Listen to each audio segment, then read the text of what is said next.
glad to be here. It's great to see so many people interested in open source hardware. So this is going to be a very rambling talk going through what's happened in the last year or so at RISC-V. I didn't want to give my usual RISC-V talk because a lot of people here have already seen it several times by now. So I will chop the front half of that off and just focus on updates. But I will give a very brief introduction to RISC-V and then talk about what's been happening in the United States, what we're doing over there.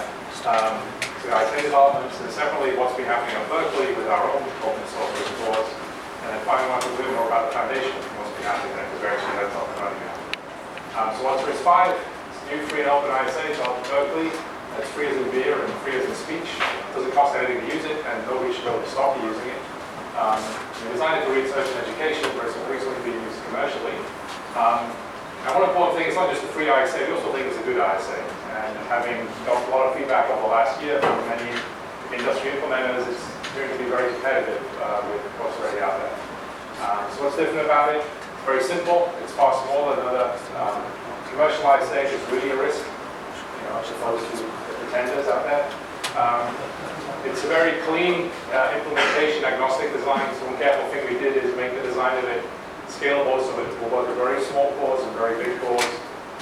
And some of the things are in very different environments. There's a clean separation between user and privilege, and avoids plugging in things that favor a given microarchitecture or technology. There's a lot of questions on the main list, like how do I do this thing that I know how to do in my microcontroller and my server, whatever. And the point here is that these components might be very broadly usable across the whole range as part of the design goal. It's very modular. Another separate dimension here is there's a small standard base ISA, multiple standard extensions, and lots of room to add your own extensions. So it's very sensible and supports specialization. And another key thing is each module, when it's fixed, gets fixed. And what do you complain about the fact that ones that aren't fixed are moving, but that's, we're still developing those, but the ones that have been frozen are frozen. They're not going to change forever. That's it. So they're done. And that's actually a big feature. So one thing you get confused about sometimes when you're in this community, but RISC-V is not an open source processor. RISC-V is a specification. It's just an ISA spec. There are many implementations, both open source and proprietary, and our goals are to encourage both. So have an ecosystem built around this spec. We think it's actually very important, and we see both of those, many implementations that happen now, both open source and proprietary. And the goal is, for most across the hardware design is the software. You want to make sure that can be reused across chip designs. Now, the ISA is only one piece of the system puzzle, so actually we're expanding out the whole RISC-V platform, and we're thinking about how to spec out the whole platform, not just the processors, including I/O, accelerators, and so the whole SoC environment. So on this goal, we've come a long way since we started this back in 2010. But now it's pretty clear we are going to become industry standard ISA for everything. That's kind of on its goal, but it actually looks like this will happen eventually. So what's happened since last year?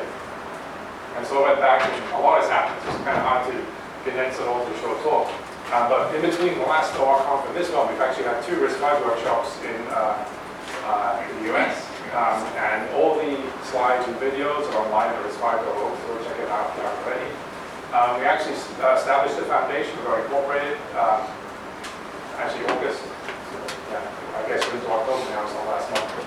We actually have 8 big companies signed up. Several big companies and a few other companies signed up so far. Many companies explore RISC-V seriously and adding to the ecosystem. And I can't tell you about all the companies because not all of it is public, but there are a lot of big companies have been playing RISC-V very seriously doing implementations.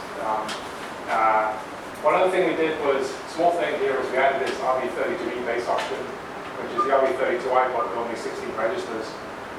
We really didn't want to do this, but this was a preemptive strike against fragmentation. Because if you're going to do that, this is how you should do it, and what you shouldn't add to that if you do that. Right? The compressor, the rich specs came out for comment. The compressor is pretty close to frozen. We think we're going to be putting out 1.9 spec pretty soon. The privilege is going to take a while. We had a lot of feedback. We are still digesting that and working on modifications and changes to that privilege spec.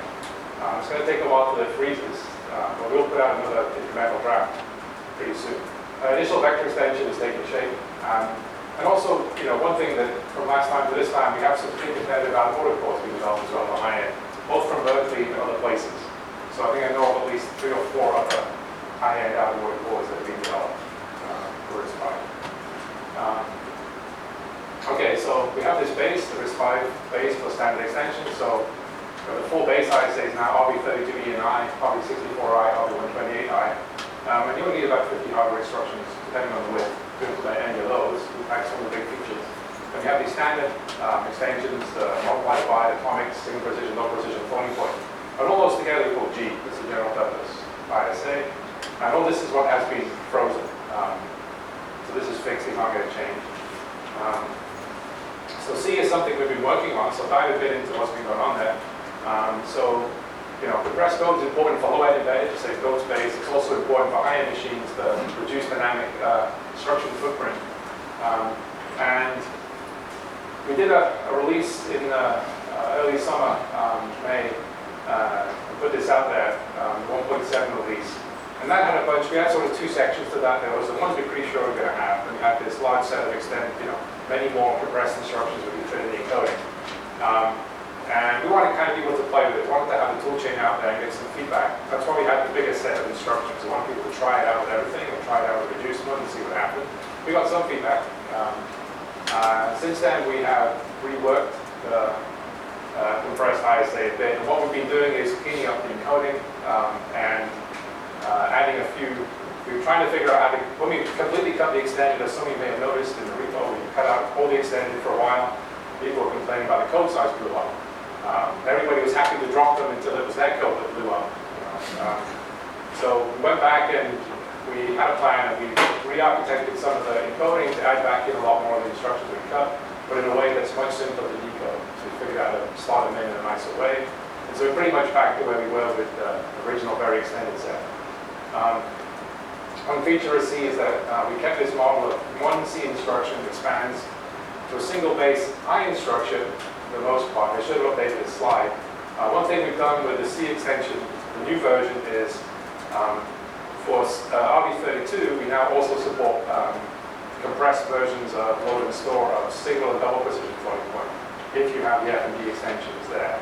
And for the RB64, it's just there for the double precision floating point load and store. So those are part of the new RBC spec. So you only implement those if you have the F&D extension implemented. When you implement C, you have to also implement those instructions if you have F&D implemented. And it turns out that for code that has floating point, that actually helps quite a bit. So overall, the C extension, pretty roughly, every time we try this and play with it, it's always around this. You get about half of the instructions compressed, you get about 25% reduction in code size. So this relies on the fact that RISC-V was designed with this in mind, and there's 1 and 2 bits of the regular base instruction, which is 32-bit or 1-1, and if they're not 1-1, then it's a 16-bit instruction. And also the encoding supports any multiple of 16-bit as instructions, so you get very large instructions if you want. So far, we've only had 16-bit and 32-bit in the proposed standard extensions. So some numbers on the new RBC. Actually, these aren't quite the newest RBC, but just to give you a sense of what it does in compression. These are for the spec in 2006. You can argue about how relevant these are for markets, but they're relevant for these sub-markets, and they aren't big bodies of code that people know. And also, when we look at different code bases, they don't vary that much. The numbers are representative. So anyway, for 32-bit address-based ISAs, we compare, so the way this graph is organized, these are different ISAs along the axis here. And this is a percentage normalized to the size of RB32 compressed. Right? And so basically we're smaller than everything else, including x86, ARM-v7, but not thumb, MIPS32, the compressed MIPS 16E. Now, thumb2 is the only one in this variant that's a bit smaller than RB32C. We'll get on to that in the next slide. So the 64-bit address ISAs were by far the smallest because ARM doesn't have the equivalent of thumb for their 64-bit address base. Right? We're substantially smaller than MIPS, which is pretty huge. The 64-bit ISAs were by far the smallest. The 32-bit thumb is a little bit smaller than we are. That's primarily from the load multiple, store multiple instructions in the ARM ISAs. We thought long and hard about this. We had, over the years we've been working on compressed, we keep thinking about the load multiple, store multiple. We don't really want to add them. We see them as something that really messes up microarchitectures at the small scale and the large scale. kind of okay in the middle scale machines, but they're really messed up microarchitecture. We didn't want to do that. And so what we did instead was added sort of millicode routines. So if you want better code compression, and we get at this in GCC using -OS, optimized for size, it replaces the inline save restore registers with calls to little routines that do that save and restore.